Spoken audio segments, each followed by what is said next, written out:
Johnny, Hmm? narinig kong sumulat ka kamakailan ng isa pang artikulo. Oo. Paano mo inilalaan ang iyong oras? Kasalukuyan akong nangangasiwa sa gawain ng iglesia at palaging walang katapusan ang dami ng mga gagawin. Wala na nga akong sapat na oras para sa mga devosyonal. Lalo pa ang magsulat ng mga artikulo. Napakabala mo ba kaya niwala ka ng oras na magbasa ng isang sipi ng mga salita ng Diyos? Hindi naman. Gipit lang ako sa oras at hindi talaga ako mapakali kaya pinapasadahan ko na lang ito nang hindi talaga ito ninanamnam. Sana lang magkaroon ako ng oras na makapahinga para taimtim akong makakain, makainom at makapagnilay sa isang sipi ng mga salita ng Diyos. May mga paraan para malutas iyan gaano ka man kaabala. Maaari kang magsaulo ng isang himno at pagnilayan ito kapag may oras ka. Kung tutuusin, hindi ba isa rin yung anyo ng devosyonal? Oo nga. Ang susi ay ang baguhin ng ating kaisipan. Iniisip ko dati na masyado akong abala sa aking mga tungkulin upang hangarin ang katotohanan. At nainggit ako sa mga kapatid na isa lang ang gampanin sa kanilang mga tungkulin dahil mas mayroon silang oras para kumain at uminom ng mga salita ng Diyos at magnilay-nilay tungkol sa kanilang sarili. Oo nga. Ganyan din ang mga naiisip ko. Ngunit, matapos kong magbasa ng mga salita ng Diyos, napagtanto kong mali ang pananaw na ito. Sabi ng Diyos, kung hinahangad ba ng isang tao ang katotohanan, ay hindi nakadepende sa kung gaano siya kaabala sa kanyang tungkulin o kung gaano karaming oras ang mayroon siya. Nakadepende ito sa kung minamahal ba niya ang katotohanan sa puso niya. Kung minamahal ba niya ang katotohanan? Mismo, ang pagtamo ng isang tao ng buhay pagpasok ay hindi nakadepende sa kung anong tungkulin ang kanyang ginagawa o kung gaano siya kaabala. Ang paghahanap sa katotohanan ay isang usapin ng puso at wala itong kinalaman sa oras na mayroon ng isang tao. Nagkaroon ako ng ilang kaalaman patungkol dito kamakailan. Talaga? Pwede mo ba itong ikwento sa akin? Oo naman. Noong Marso ng nakaraang taon, ginagawa ko ang tungkulin ng isang leader ng distrito. At dahil marami akong responsibilidad, madalas akong gumigising ng maaga upang magbandaling umalis. At kung minsan, ginagabi na ako ng uwi. Pagka-uwi ko, may ilang sulat pa akong kailangang asikasuhin at tila walang katapusan ang gawain. Kung minsan, nagbubunyag ako ng ilang tiwaling disposisyon habang ginagawa ang aking mga tungkulin at gusto kong kumain at uminom ng mga salita ng Diyos upang lutasin ito.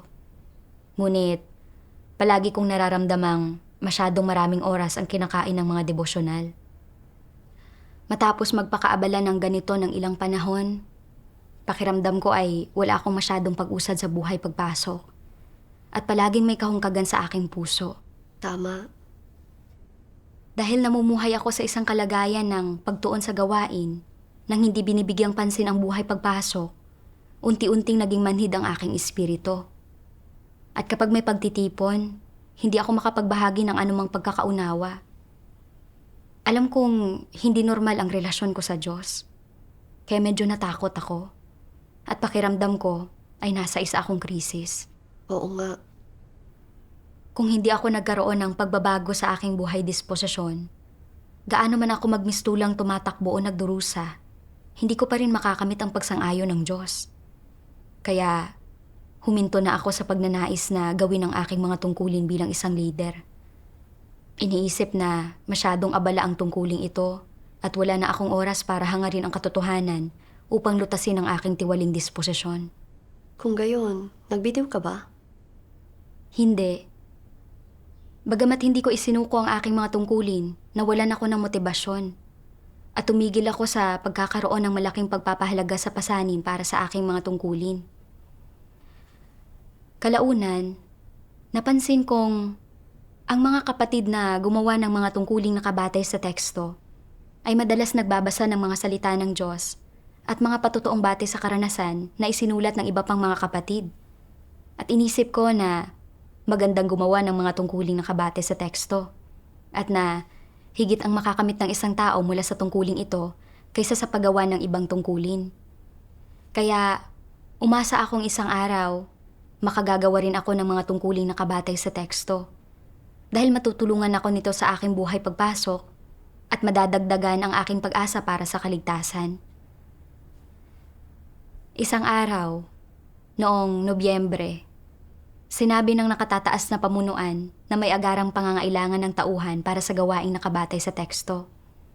At dahil medyo naging epektibo naman ako sa pangangasiwa ng gawaing nakabatay sa teksto, gusto nilang italaga sa akin ang tungkuling iyon. Nagkatotoo ang iyong hiling. Ganoon nga. Napakasaya ko nang matanggap ko ang balitang ito. Dahil inakala kong ang paggawa ng tungkuling ito ay tiyak na makatutulong sa aking buhay pagpasok. At pakiramdam ko ay kailangan kong samantalahin ang pagkakataong ito. Ngunit sa aking pagkagulat, matapos akong aktwal na makipagtulungan, natuklasan kong bukod sa pagsusuri ng mga artikulo, kailangan ko ring matuto ng mga kasanayan at maglinang ng mga tao. Pati na rin ang maglutas ng mga isyong nauugnay sa buhay pagpasok ng mga kapatid sa pangkat. At nalaman ko na ang dami ng trabaho sa tungkuling ito ay katulad din ng dami ng trabaho ng isang leader. Higit pa rito dahil kasi simula ko lang magsanay at hindi ako pamilyar sa mga prinsipyo o sa mga kasanayan, palaging hindi maubos-ubos ang mga gampaning kailangan kong tapusin. Dahil prioridad ko na mahusay na magawa ang gawain, pakiramdam ko ay aksaya lang sa oras ang mga devosyonal sa umaga. At sa gabi, kailangan ko rin magtrabaho ng lampas sa oras upang suriin ang mga artikulo. At natagpuan ko ang aking sarili sa isang paikot-ikot na gawain araw-araw. At huminto akong tumuon sa pagsusuri sa mga katiwali ang ibinunyag ko. Kung minsan, kapag napagtatanto kong mahina ang aking kalagayan, gusto kong kumain at uminom ng mga salita ng Diyos upang lutasin ito. Ngunit, kapag naiisip ko ang lahat ng gawaing naghihintay na matapos, isinasantabi ko muna ang usapin ng buhay pagpasok. Akala ko noong una, makatutulong sa aking buhay pagpasok ang paggawa ng mga tungkuling nakabatay sa teksto. Ngunit ngayon, hindi ako makahanap ng oras para sa mga devosyonal. Kung magpapakaabala ako ng ganito araw-araw, paano ako magkakaroon ng oras upang hanapin ang katotohanan at lutasin ang aking mga isyu? Kung walang pagbabago sa aking buhay disposisyon, paano ako maliligtas? Habang mas lalo ko itong iniisip, lalo akong nalulungkot. At nagsisi pa nga ako na tinanggap ko ang tungkuling ito. Lalo na noong nakita ko na ginawang mga video at ini-upload online ang mga patotoong batay sa karanasan ng ilang kapatid. Nakaramdam ako ng malalim na pagkabagabag. Dahil ilang taon na akong nananampalataya sa Diyos nang hindi nakapagsulat kahit isang patotoong batay sa karanasan. At hindi ko pa rin nalulutas ang alinmang aspekto ng aking tiwaling disposisyon. Ano ang saysay ng aking pagiging abala araw-araw? Hindi ko maiwasang magreklamo. Ay naisip na hindi akma ang tungkuling itinalaga sa akin ng mga lider at na nakasasagabal ito sa paghahangad ko sa katotohanan at sa aking pagkakataon para sa kaligtasan. Alam kong mali na mag-isip ng ganito, kaya nanalangin ako sa Diyos sa aking puso. O Diyos ko, palagi kong nararamdaman na masyado akong abala sa aking mga tungkulin upang hangarin ang katotohanan. Alam kong maling mag-isip ng ganito. Ngunit, wala pa rin akong masyadong pag-aunawa sa aking sarili. Bigyang liwanag at gabayan mo ako at tulungang maunawaan ang aking mga isyu. Amen. Kung gayon, paano natin mababalanse ang pagiging abala sa ating gawain at ang buhay pagpasok? Sa isang pagtitipon, nabasa ko ang isang sipi ng mga salita ng Diyos. Sabi ng makapangyarihang Diyos, palaging sinasabi ng ilang tao na napakaabala nila sa kanilang mga tungkulin na wala na silang oras para hangarin ang katotohanan. Hindi ito totoo.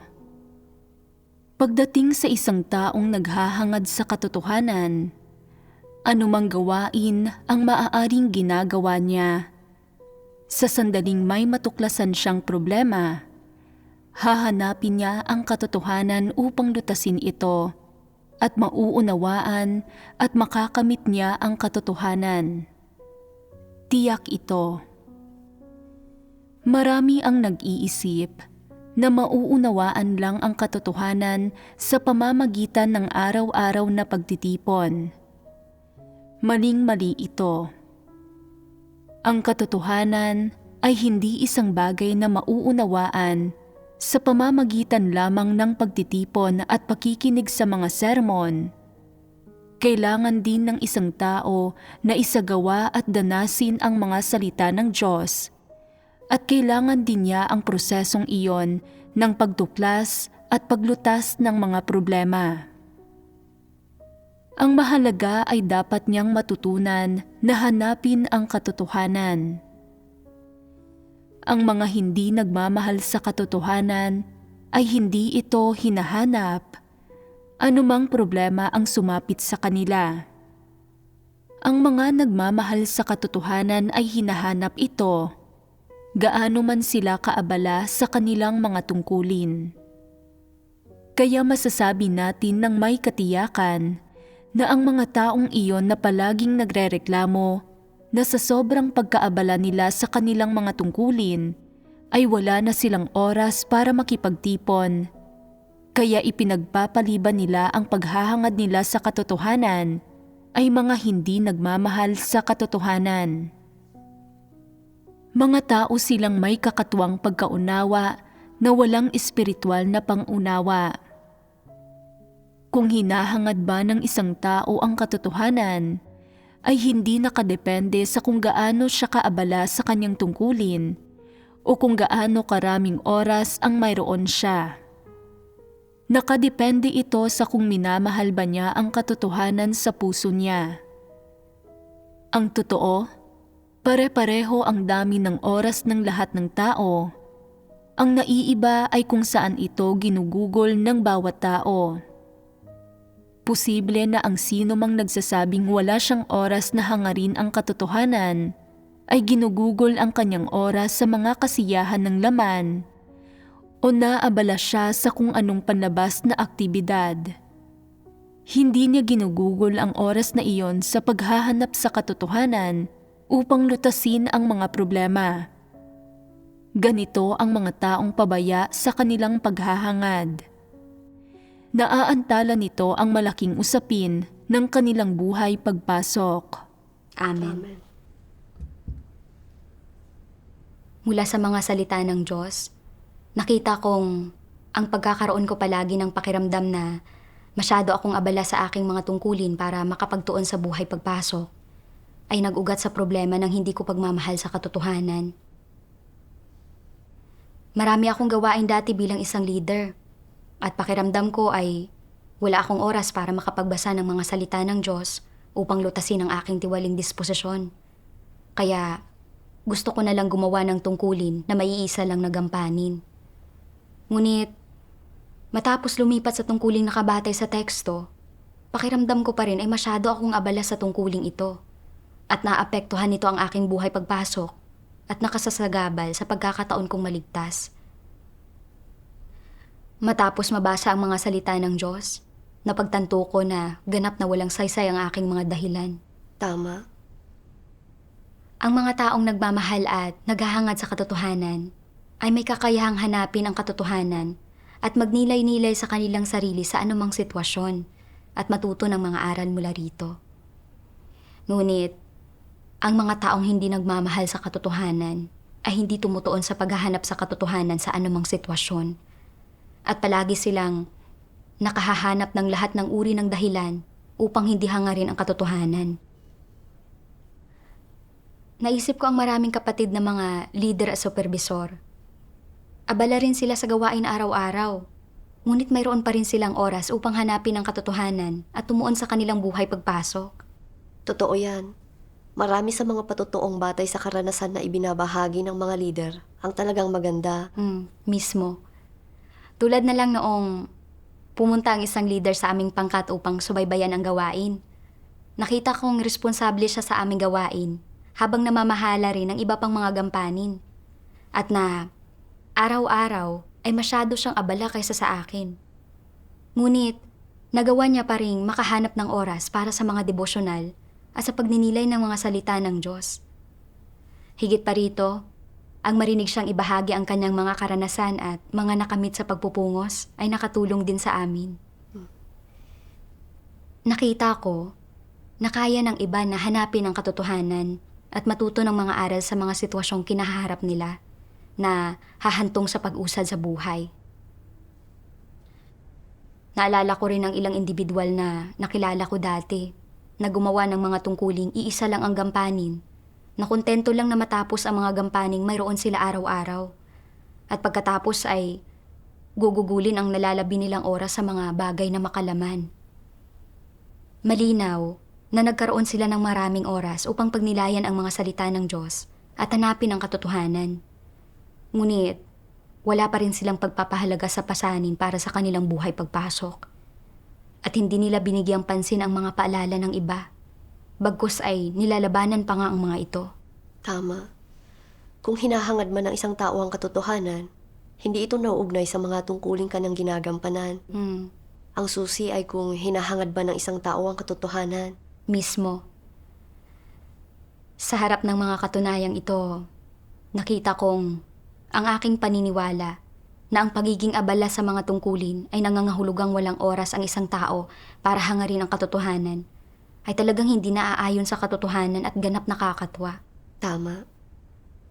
Gaya na lang ngayon kapag gumagawa ako ng mga tungkulin na nakabatay sa teksto at nagsusuri ng mga patotoong batay sa karanasan. Ang bawat artikulong sinusuri ko ay kinasasangkutan ng katotohanan. Ngunit, bakit naramdaman ko pa rin na parang wala akong oras upang tumuon sa buhay pagpasok?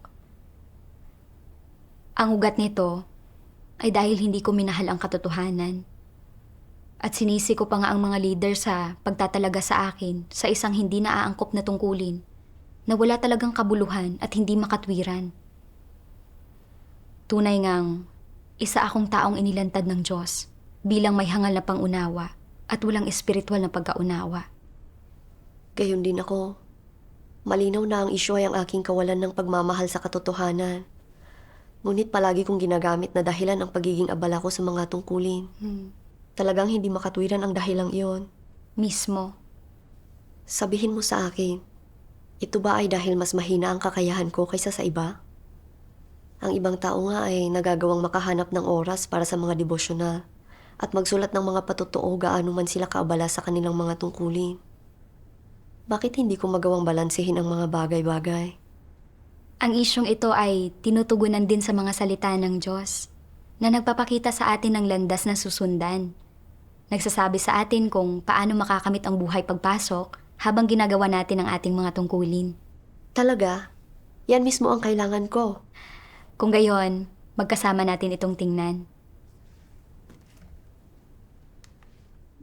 Sabi ng makapangyarihang Diyos, gaano man kaabala sa kanilang mga tungkulin ang mga taong naghahangad sa katotohanan, nagagawa pa rin nilang hanapin ang katotohanan upang lutasin ang mga problemang nararanasan nila at makipagbahaginan tungkol sa mga bagay na hindi malinaw sa kanila sa mga sermong narinig nila at patahimikin ang kanilang puso araw-araw upang magnilay kung kumusta ang naging pagganap nila. Pagkatapos ay pag-isipan ang mga salita ng Diyos at manood ng mga video ng patotoong batay sa karanasan. May mga nakakamit sila mula rito. Gaano man sila kaabala sa kanilang mga tungkulin, hinding-hindi nito nahahadlangan ni naaantala ang kanilang buhay pagpasok. Natural para sa mga taong nagmamahal sa katotohanan na magsagawa ng ganito. Ang mga taong hindi nagmamahal sa katotohanan ay hindi hinahanap ang katotohanan at hindi sila handang patahimikin ang kanilang sarili sa harap ng Diyos upang pagnilayan at kilalanin ang kanilang sarili. Abala man sila sa kanilang tungkulin at anuman ang problemang maranasan nila. Kaya, abala man sila o walang gaanong ginagawa sa kanilang tungkulin, Hindi nila hinahangad ang katotohanan. Sa katunayan, kung gusto ng isang tao na hangarin ang katotohanan, at kung inaasam niya ang katotohanan at dinadala ang pasanin ng buhay pagpasok at disposisyonal na pagbabago, lalong mapapalapit sa Diyos ang puso niya at magdadasal siya sa Diyos, gaano man siya kaabala sa kanyang tungkulin. Tiyak na magkakamit siya ng kaunting kaliwanagan at kaningningan ng banal na espiritu at walang humpay na lalago ang kanyang buhay. Kung hindi minamahal ng isang tao ang katotohanan at hindi siya nagdadala ng anumang pasanin ng buhay pagpasok o disposisyonal na pagbabago, o kung hindi siya interesado sa mga bagay na ito, hindi niya makakamit ang kahit ano. Ang pagninilay-nilay sa kung anong mga pagbuhos ng katiwalian ang mayroon ang isang tao ay isang bagay na dapat ginagawa kahit saan, anumang oras. Halimbawa, kung ang isang tao ay nagpakita ng katiwalian habang ginagampanan ang kanyang tungkulin, sa kanyang puso, dapat siyang magdasal sa Diyos at pagnilayan ang kanyang sarili at kilalanin ang kanyang tiwaling disposisyon at hanapin ang katotohanan upang lutasin ito. Usapin ito ng puso, wala itong epekto sa kasalukuyang gampanin. Madali ba itong gawin? Depende iyon sa kung isa kang taong naghahangad sa katotohanan. Ang mga taong hindi nagmamahal sa katotohanan ay hindi interesado sa mga usapin ng paglago sa buhay. Hindi nila isinasaalang-alang ang gayong mga bagay. Ang mga taong naghahangad sa katotohanan lang ang handang pagsikapan ang paglago sa buhay. Sila lang ang madalas na nagninilay sa mga problemang talagang umiiral at kung paano hahanapin ang katotohanan upang lutasin ang mga problemang iyon. Sa katunayan, parehas lang ang proseso ng paglutas ng mga problema at ang proseso ng paghahangad sa katotohanan. Kung madalas na nakatuon ang isang tao sa paghahanap sa katotohanan upang lutasin ang mga problema habang ginagampanan ang kanyang tungkulin, at nakalutas na siya ng marami-raming problema sa loob ng ilang taon ng gayong pagsasagawa, tiyak na pasok sa pamantayan ang kanyang pagganap sa kanyang tungkulin. Ang gayong mga tao ay mas higit na kaunti ang pagbuhos ng katiwalian at nagkamit sila ng mas tunay na karanasan sa pagganap sa kanilang mga tungkulin. Kaya naman, nagagawa nilang magpatotoo para sa Diyos. Paano sumasailalim ang gayong mga tao sa karanasang nagsimula noong una nilang tinanggap ang kanilang tungkulin hanggang sa nagagawa na nilang magpatotoo para sa Diyos? Dinaranas nila ito sa pamamagitan ng pag-asa sa paghahanap sa katotohanan upang lutasin ang mga problema. Kaya gaano man kaabala sa kanilang mga tungkulin ang mga taong naghahangad sa katotohanan, hinahanap pa rin nila ang katotohanan upang lutasin ang mga problema at nagtatagumpay sila sa pagganap sa kanilang mga tungkulin ng ayon sa mga prinsipyo at nagagawa nilang isagawa ang katotohanan at magpasakop sa Diyos. Ito ang proseso ng buhay pagpasok at ito rin ang proseso ng pagpasok sa katotohanang realidad. Amen. Dati, akala ko talaga nangangailangan ang mga devosyonal ng sapat na oras upang makain at mainom ang mga salita ng Diyos at upang mapagnilayan at maunawaan ang mga sarili kong isyu at na ito ang paraan upang makapagtuon sa buhay pagpasok. Kaya kapag abala ako sa aking mga tungkulin, tumutuon lang ako sa gawain. Isinasantabi ang usapin ng buhay pagpasok. Ihiniwalay ko ang aking buhay pagpasok sa aking mga tungkulin. Tama. Ang totoo, hindi dapat natatali sa mga regulasyon ang mga devosyonal. At iyong mga taong may pagpapahalaga sa pasanin para sa kanilang buhay pagpasok at nagmamahal sa katotohanan ay magagawang matuto ng mga aral gaano man sila kaabala. Gaya na lang kapag ginagawa ng isang tao ang tungkulin ng mga lider at manggagawa. Maraming tao, pangyayari, at mga bagay ay nakakaharap niya araw-araw.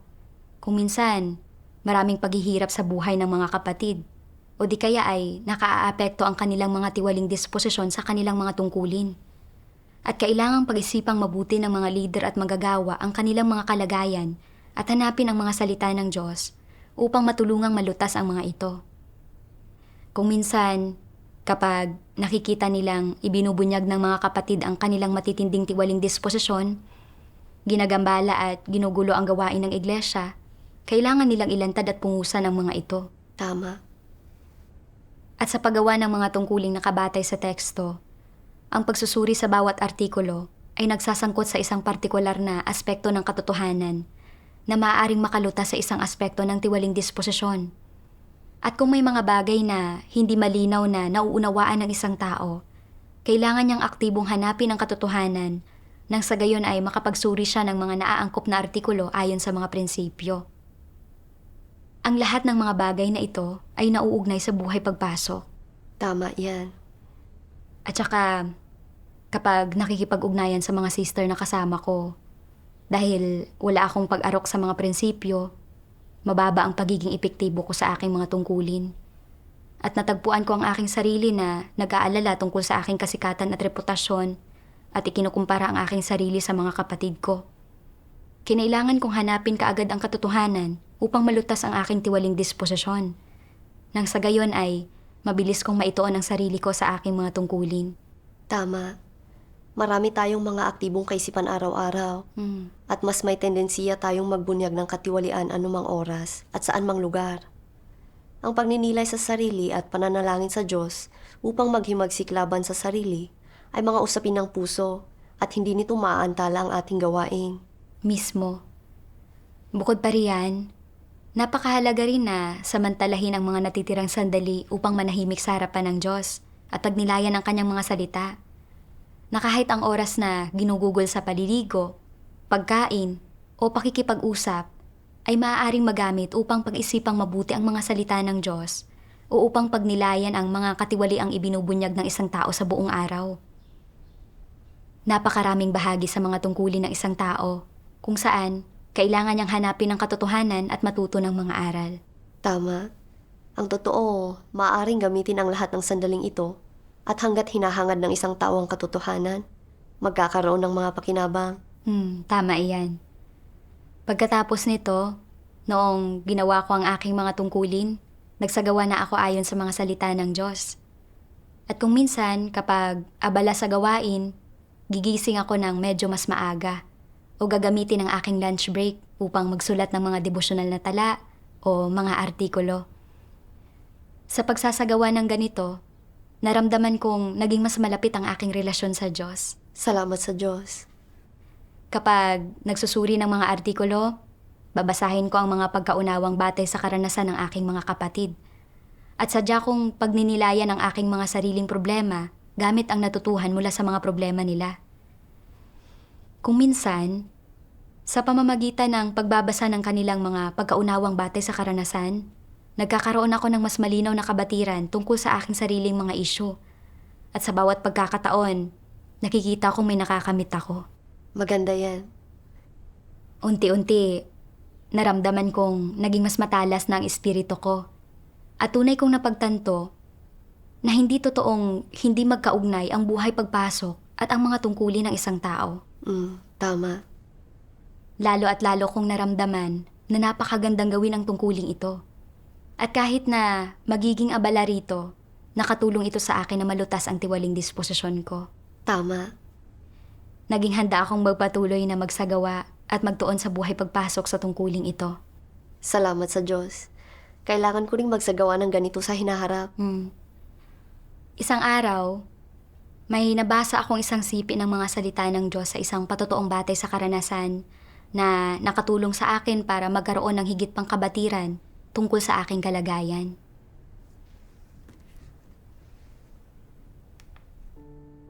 Sabi ng makapangyarihang Diyos, nananampalataya ang mga tao sa Diyos upang pagpalain, magantimpalaan at makoronahan. Hindi ba't may ganito sa puso ng lahat? Totoo na mayroon nga. Bagamat hindi ito madalas tinatalakay ng mga tao at pinagtatakpan pa nga ang kanilang motibo at hangaring magtamo ng mga pagpapala, ang paghahangad at motibong ito sa kaibuturan ng puso ng mga tao ay hindi matinag-tinag noon pa man. Gaano man karaming espiritual na teorya ang nauunawaan ng mga tao, anumang kaalaman na batay sa karanasan ang mayroon sila, anumang tungkulin ang kaya nilang gampanan, gaano mang pagdurusa ang tinitiis nila, o gaano man ang isinasakripisyo nila, hinding-hindi nila binibitawan ang motibasyon para sa mga pagpapala na nakatago sa kaibuturan ng kanilang mga puso at laging tahimik na nagpapakapagod para dito. Hindi ba't ito ang bagay na nakabaon sa pinakakaibuturan ng puso ng mga tao? Kung wala ang motibasyong ito na tumanggap ng mga pagpapala, ano ang mararamdaman ninyo? Sa anong saloobin ninyo gagampanan ang inyong tungkulin at susundan ang Diyos? Ano kaya ang mangyayari sa mga tao kung mawawala ang motibasyong ito na tumanggap ng mga pagpapala na nakatago sa kanilang puso? Posible na magiging negatibo ang maraming tao, samantalang ang ilan ay mawawalan ng gana sa kanilang mga tungkulin. Mawawalan sila ng interes sa kanilang pananampalataya sa Diyos, na para bang naglaho ang kanilang kaluluwa. Magmumukha silang inalisan ng kanilang puso. Ito ang dahilan kung bakit sinasabi kong ang motibasyon para sa mga pagpapala ay isang bagay na nakatago sa kaibuturan ng puso ng mga tao. Amen. Sa pagbubulay sa mga salita ng Diyos, napagtanto kong nakatago sa likod ng aking paglaban at pagiging negatibo ang isang makasariling pagnanais para mapagpala. Buong panahon akong naniwala na walang mali sa aking pagnanais na hangarin ang katotohanan at tumuon sa buhay pagpasok. At tanging sa pamamagitan lang ng pagsisiwalat ng mga salita ng Diyos na napagtanto kong nailihis ako ng sarili kong balat kayo. Kung iisipin kong muli ang unang pagkakataon na nahanap ko ang Diyos, nagpasakop ako sa anumang tungkuling isinaayos ng iglesia para sa akin at mukha namang aktibo at ganado ako. Kalaunan, binitawan ko ang aking pamilya at mga anak. At bagamat naghihirap at nasasaktan ang aking puso, umasa ako makatanggap ng mga pagpapala sa hinaharap. Kaya determinado kong isinantabi ang aking asawa at pamilya upang ilaan ang lahat ng oras ko sa aking mga tungkulin. Kung babalikan ko ang nakaraan, makikita kong ang aking motibasyon ay nagmumula sa pagnanais na mapagpala. Akala ko, kapag umalis ako sa aking tahanan upang gawin ang mga tungkulin ko, magkakaroon ako ng mas maraming pagkakataon upang magsagawa at madadagdagan nito ang aking tsansa na maligtas sa hinaharap. Noong ginagawa ko ang aking mga tungkulin bilang isang leader, naramdaman kong araw-araw akong naging abala dahil sa tungkuling ito, na wala na akong panahong kumain at uminom ng mga salita ng Diyos. At kahit nagaano pa ako magmistulang gumagawa, kung walang anumang pagbabago sa aking buhay disposisyon, mabubunyag at matitiwalag din ako sa huli. Naramdaman kong ang mga tungkulin ko bilang isang leader ay hindi kapakipakinabang sa aking kaligtasan at mga pagpapala. Kaya naisip kong lumipat sa isang tungkulin na may iisa lang nagampanin. Ngunit, sa hindi inaasahang pangyayari, kahit na matapos akuin ang mga tungkuling nakabatay sa teksto, hindi pa rin ako makahanap ng oras upang makakain at makainom ng mga salita ng Diyos ng wasto. Kaya nakaramdam ako ng pagsisisi. Iniisip kong, nakasasagabal ang tungkuling ito sa aking paghahangad sa katotohanan at kaligtasan. At naramdaman kong naagrabyado at nasaktan ako. Gusto ko lang gawin ang alinmang tungkulin na sa tingin ko ay magbibigay daan para magtamo ako ng mga pagpapala. At nilabanan ko at naging negatibo ako sa mga tungkuling inakala kong hindi magbibigay daan para magtamo ako ng mga pagpapala. At inireklamo ko pa nga ang mga leader sa pagsasaayos ng mga tungkuling hindi naman angkop sa akin. Nabigong magpasakop sa kataas-taasang kapangyarihan at mga pagsasaayos ng Diyos. Sa pagninilay ko sa mga pagkakataong ibinigay sa akin ng Diyos upang gawin ang aking mga tungkulin, napagtanto kong layo ng mga ito na hikayatin ako na magtuon sa paghahanap sa katotohanan upang lutasin ang aking tiwaling disposisyon. Ngunit hindi ko alam kung ano ang makabubuti para sa akin. At hindi ko nagawang pangalagaan ang ganoon kahalagang pagkakataon upang makapagsagawa. Palagi kong kinakalkula kung makapagtatamo ba ako ng mga pagpapala. Napakapangit ko at kamuhi-muhi.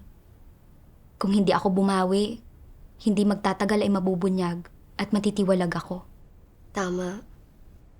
Kaya, nanalangin ako sa Diyos. Diyos ko, salamat sa pagsasaayos ng ganoong sitwasyon upang ibunyag ako. Tinutulungan akong makita ang aking mga pagkukulang.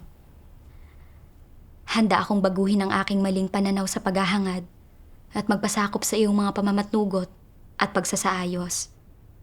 Gabayan mo po ako. Amen. Bagamat abala pa rin ako sa aking mga tungkulin, hindi ko na nararamdamang agrabyado ako o nanlulumo. Sinusubukan kong tumuon sa pagtatala ng mga kabatiran at pakinabang na natatanggap ko habang ginagawa ang aking mga tungkulin at sa mga katiwali ang ibinubunyag ko. At nananalangin ako sa Diyos ng may pagpapahalaga sa pasanin. Hinihingi ang kanyang kaliwanagan at gabay. At unti-unti, nagnilay ako at nakilala ko ang aking sarili. Sa aking mga devotional, nanonood ako ng mga video ng patotoong batay sa karanasan na tumutugon sa aking mga isyu. At sinusubukan kong maglaan ng oras kada araw upang magnilay sa aking sarili at hanapin ang katotohanan. At nagsisikap akong magsulat ng isang patotoong batay sa karanasan kada buwan. Mabuti ang pagsasagawa ng ganito. Dahil inahasa nito ang ating espiritu at ibinabalik sa normal ang ating relasyon sa Diyos. Oo nga. Isang araw, nakita kong ginawang video at ini-upload sa website ang isinulat kong patotoong batay sa karanasan. Labis akong nasabik. Kalaunan, nakita kong ibinabahagi ng maraming kapatid ang aking karanasan na lumutas din sa mga problema sa kanilang mga tungkulin. Napagtanto kong ang pagsusulat ng mga patotoong batay sa karanasan ay maaaring maging kapakipakinabang sa iba na may mga parehong isyu at na tunay na mahalaga at makabuluhan ito. Oo, nakatutulong ito sa iba at sa ating mga sarili. Oo, at lalo nitong pinalalakas ang aking determinasyon na hangarin ang katotohanan. Mabuti, salamat sa Diyos. Dahil sa napagdaanan kong ito, tunay kong napagtanto na hindi naman talaga mahirap hangarin ang buhay pagpasok habang ginagawa ang mga tungkulin. At basta't magbabago ang ating mga saloobin at makikipagtulungan talaga tayo, bibigyang liwanag at gagabayan tayo ng Diyos. Lubos itong kapakipakinabang para sa ating paghahangad sa katotohanan at kaligtasan. Nagpapasalamat ako sa paggabay ng Diyos na hinayaan niya akong makamit ang mga ito. Salamat sa Diyos. Sa hinaharap, kailangan ko ring gamitin ang mga kakaunting panahong ito at pag-isipang mabuti ang aking kalagayan at ang mga salita ng Diyos kapag mayroon akong pagkakataon. Basta't mayroon akong puso at nais kong maghanap, palaging magkakaroon ng oras. Tama. Salamat sa Diyos. Salamat sa Diyos.